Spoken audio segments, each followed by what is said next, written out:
நண்பர்களே, இன்று நவம்பர் மாதம் 8ஆம் திகதி லண்டனில் இப்பொழுது நேரம் பிற்பகல் 2:05 இந்த குறுகிய கால போர் நிறுத்தம் உண்மையில் இஸ்ரேலிய ராணுவத்திற்கு பெரும் ஆறுதலாகவும் கொஞ்சம் விடுதலையாகவும் இருக்கிறது. ஏனெனில் நெதன்யாகு எவ்வாறாவது போரை நடத்துங்கள் என்று திரும்ப திரும்ப கூறிக்கொண்டிருந்த இந்த காலகட்டத்தில் இந்த போர் நிறுத்தம் ஓரளவு ஆசுவாசப்படுத்தக்கூடியதாகவும் மூச்சுவிடக்கூடியதாகவும் இஸ்ரேலிய ராணுவத்திற்கு இருக்கிறது. இஸ்ரேலிய ராணுவம் உண்மையிலே உளவியல் ரீதியாக மிக பாதிப்புக்கு உள்ளாகி இருக்கிறது. ஏனெனில் ஹமாஸினுடைய இந்த தாக்குதல்களை சமாளிக்க முடியாமல் திணறியது மட்டுமல்லாமல், எவ்வளவுதான் ஆயுத பலம் இருந்தாலும் ஒரு மன தைரியமும் மன பலமும் முன்னால் தள்ள வேண்டும். ஆகவே இந்த காசாவை பிடித்து நெதன்யாகு கொடுத்துவிட்டு நாங்கள் என்ன செய்வது என்பது ஒரு மிகப்பெரிய கேள்வி. ஆயிரக்கணக்கானவர்கள் கைகால்களை இழந்திருக்கின்றார்கள். ஆயிரக்கணக்கான இஸ்ரேலிய ராணுவத்தினர் கண்களை இழந்திருக்கின்றார்கள். ஆயிரக்கணக்கான இஸ்ரேலிய ராணுவத்தினர்கள் கொல்லப்பட்டிருக்கின்றார்கள்.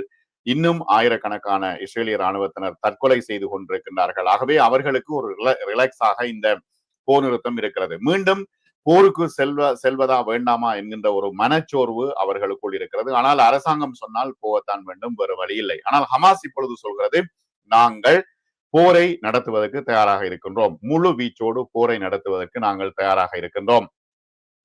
இப்பொழுது இருக்கின்ற சூழ்நிலையில் இது ஒரு பலவீனமான போர் நிறுத்தம். மீண்டும் முழு அளவிலான போருக்கு திரும்புவதற்கான ஒரு திகிலூட்டும் வாய்ப்புக்கு இடையிலே இந்த விஷயம் நெருடப்பட்டு கொண்டிருப்பதாக தெரிகிறது.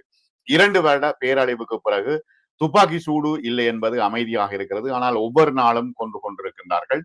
எதுவும் நிலையானதாக இல்லை என்று அரசியல் ஆய்வாளர்கள் சொல்லிக் கொண்டிருக்கின்றார்கள். இது ஒரு குறுகிய ராஜதந்திர திறப்பு தான், ஒரு ஓபன் தான். ஆனால் ஒரு வேறுபட்ட எதிர்காலத்தை கற்பனை செய்யும் அளவுக்கு இது ஒரு அகலமான ஒரு விஷயமா என்றால் இல்லை.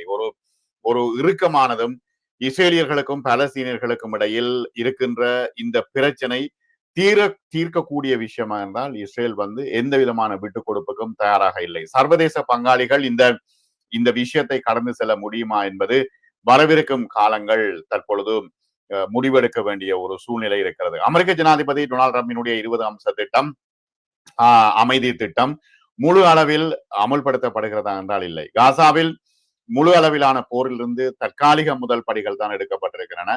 போர் நிறுத்தத்திற்கு 3 வாரங்கள் கழித்து இஸ்ரேலும் ஹமாஸும் போர் நிறுத்தத்தை மீறியதாக ஒருவருக்கொருவர் குற்றம் சாட்டி கொண்டிருக்கிறார்கள். ஆனால் இப்பொழுது இருக்கின்ற பிரச்சனை என்ன, இப்ப இஸ்ரேலிய படைகளுக்கு விருப்பம் இல்லை மீண்டும் போய் தங்களுடைய உயிர்களை கொடுப்பதற்கு, இறப்பதற்கு, தங்களுடைய கைகால்களை இழப்பதற்கு தயாராக இல்லை.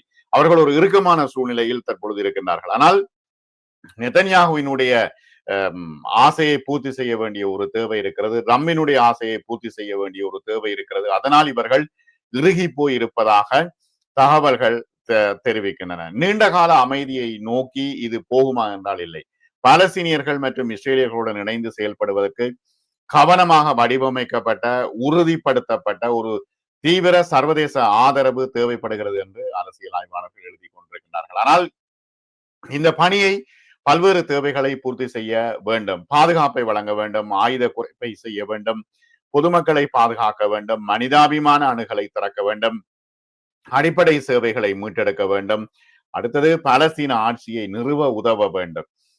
ஒரு அரசியல் எல்லையை வரையறுக்க வேண்டும். இதையெல்லாம் அடைய வன்முறையை அடக்குவதற்காக மட்டுமே வடிவமைக்கப்பட்ட ஒரு இராணுவ கனரக படை மட்டும் போதுமானதாக இருக்காது என்று அரசியல் ஆய்வாளர்கள் எச்சரிக்கின்றார்கள். இந்த பணி அரசியல் மற்றும் பொதுமக்கள் பாதுகாப்பு, நிவாரண சேவை வழங்கல், பாதுகாப்பு கூறுகளை தெளிவான தலைமையின் கீழ் இணைத்தல், திறம்பட செயல்பட வேண்டும் என்பதுதான் இங்கே முக்கியமான விஷயம்.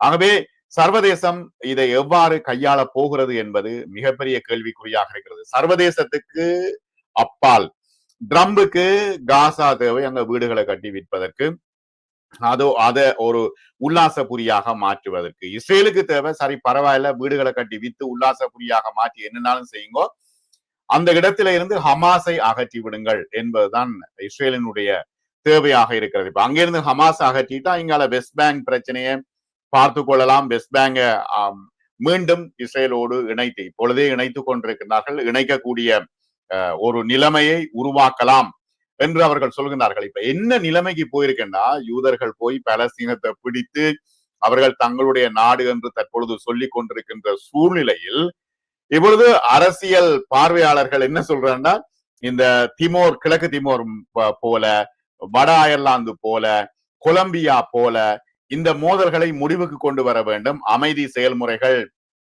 விழிப்போடு இருக்க வேண்டும் என்று இப்பொழுது அரசியல் ஆய்வாளர்கள் சொல்ல தொடங்கி விட்டார்கள். இப்ப உண்மையில போய் அந்த இடத்தை பிடித்து அடித்து அவர்களை விரட்டி கொண்டிருக்கின்ற இஸ்ரேல் இப்பொழுது எங்கெங்கெல்லாம் உதாரணம் சொல்ல வேண்டிய ஒரு சூழ்நிலை வந்திருக்கிறது பாருங்கள்.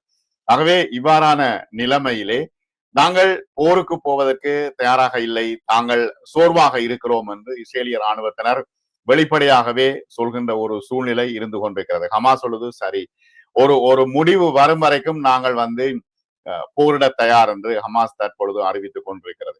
அவை இவ்வாறான நிலைமையிலே இவற்றை சமாளிக்கக்கூடியதாக ஒரு சர்வதேச இராணுவம் அங்கு எவ்வாறு இறக்கப்பட வேண்டும் என்கின்ற ஒரு கேள்வியும் எழுகிறது. இப்ப ஆப்கானிஸ்தான் எல்லாம் உதாரணம் சொல்கின்றார்கள். சர்வதேச இராணுவம் அங்க போய் அடிபட்டு திரும்பி வந்தது. ஆனால் அப்படியான ஒரு களச்சூழ்நிலை காசாவில இல்லை. அது அது அது வேற களச்சூழ்நிலை. பாலஸ்தீனியர்களுக்கு இடைக்கால நிர்வாகத்தை வழிநடத்த கொடுக்க வேண்டும் என்பது சர்வதேச ரீதியாக பல முக்கிய ஜனநாயக நாடுகள் சொல்லக்கூடிய ஒரு விஷயம்.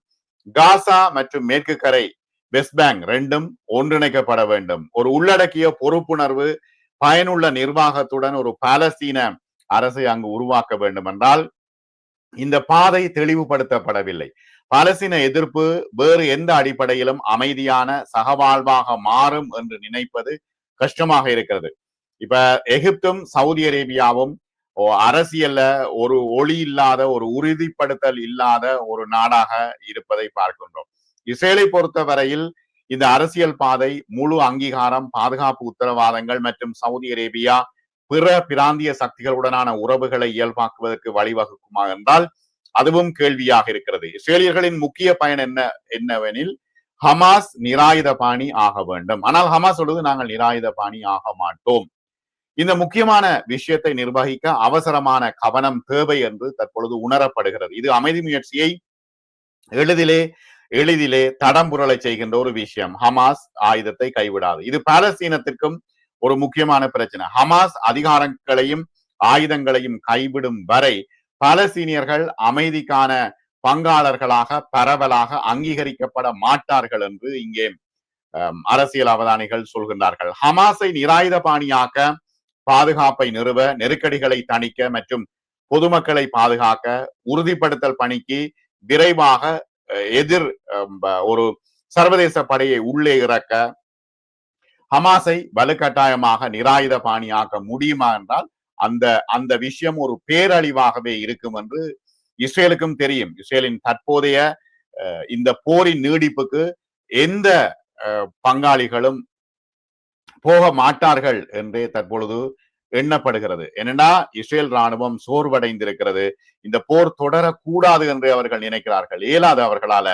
ஏன்னா இப்ப நெதன்யாகுவினுடைய விருப்பத்தை பூர்த்தி செய்வதற்காக தங்களுடைய உயிர்களை கொடுப்பதற்கு அவர்கள் தயாராக இல்லை. ஹமாஸ் சொல்லுது வந்தா நாங்கள் நேரடியாக போரிட தயார், எங்களிடம் ஆயுதம் இருக்கிறது, பங்கருக்குள்ள தேவையான ஆயுதங்கள் இருக்கின்றன, நேரடியாக போரிட தயார் என்று அவர்கள் சொல்லிக் கொண்டிருக்கின்றார்கள். ஆகவே மிகவும் சிக்கலான ஒரு விஷயம் தற்பொழுது காசாவில் நடைபெற்றுக் கொண்டிருக்கிறது. காசா என்பது இப்ப வெளியில இருந்து பார்க்கும் பொழுது அது ஒரு அழகான சுற்றுலா தலமாகத்தான் ட்ரம்புக்கும் நெதன்யாகுவுக்கும் தெரிந்து கொண்டிருக்கிறார். சரி, அங்க சுற்றுலா தலமோ வீடுகளோ அமைத்தால் அங்க போய் வாழ்றது யூதர்கள் தான். அப்ப காசா மக்கள் எங்கே போவார்கள்? அவ்வளவு பெரிய எக்ஸ்பென்சிவான இடத்துல அவர்களுக்கு வீடுகள் வழங்கப்படுமா என்கின்ற மிகப்பெரிய கேள்வி இருக்கிறது. ஆகவே இப்பொழுது காசா ஒரு பலவீனமான போர் நிறுத்தத்துக்கு மத்தியில் நெருக்கடிப்பட்டு கொண்டிருக்கின்ற சூழ்நிலையில் இஸ்ரேலிய ராணுவம் சோர்வடைந்திருக்கிறது.